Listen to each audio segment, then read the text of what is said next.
आप सभी को 14 सितंबर हिंदी दिन की हार्दिक हार्दिक शुभकामनाएं।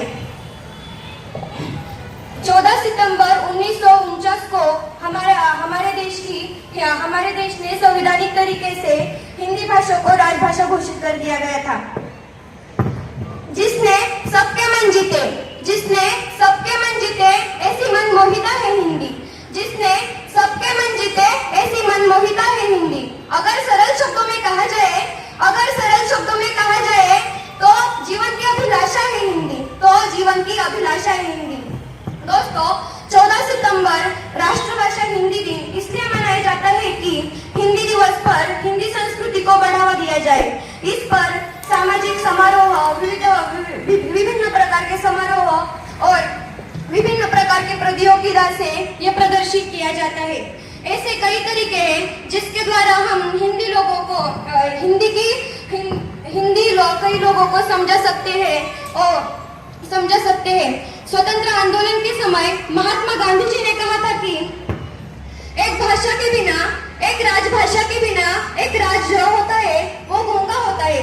जिस प्रकार हम राष्ट्र तिरंगे और राष्ट्रगीत को आदर और सम्मान भाव से देखते हैं, उसी प्रकार की हमें हिंदी भाषा को भी एक गौरवपूर्ण स्थान देना होगा। लेकिन आज के इस युग में पराधीनता की भाषा अंग्रेजी की स्वाधीनता बन चुकी है और कई लोग चाहते हैं कि उनके बच्चे इंग्लिश माध्यम से पढ़े, लेकिन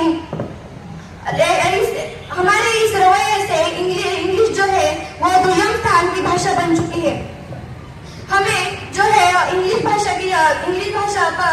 के विचार हमें बदलने होंगे। इस पर आचार्य चाणक्य जी कहते हैं कि कोई राज्य तब तक पराजित नहीं होता, कोई राष्ट्र तब तक पराजित नहीं होता जब तक कि वो अपनी ही संस्कृति, अपनी भाषा की रक्षा कर पाता है। और हम तो अपनी पतन की ओर ही अग्रसर हैं। हम सब जानते हैं कि हमारे भारत देश में सबसे बोली जाने वाली भाषा जो है वो हिंदी है। कुल 176 पूरे विश्व में कुल 176 विश्वविद्यालय है जिसमें हिंदी भाषा पढ़ाई जाती है। उसमें से केवल 45 विश्वविद्यालय जो है वो अमेरिका में है। उसमें से 27 विश्वविद्यालय जो है उसमें हिंदी भाषा अभ्यास की व्यवस्था की गई है। हमें इस पर गर्व होना चाहिए कि कई सालों से देखा जाता है कि अमेरिका जो है हमारे हिंदी भाषा और संस्कृति के तरफ आदर सम्मान भाव से देखा जाता है। वैसे देखा जाता है कि हिंदी भाषा जो है वह 1000 साल पुरानी है। हमें अगर भारत की उन्नति के तरफ जाना है तो हमें हिंदी भाषा को अपनाना होगा, हिंदी भाषा को एक गौरवपूर्ण स्थान देना होगा। अगर हमारी हिंदी भाषा अंग्रेजी भाषा ही विकसितता की कारण होती तो आज जापान, इटली जैसे देश आज इतने विकसित न होते।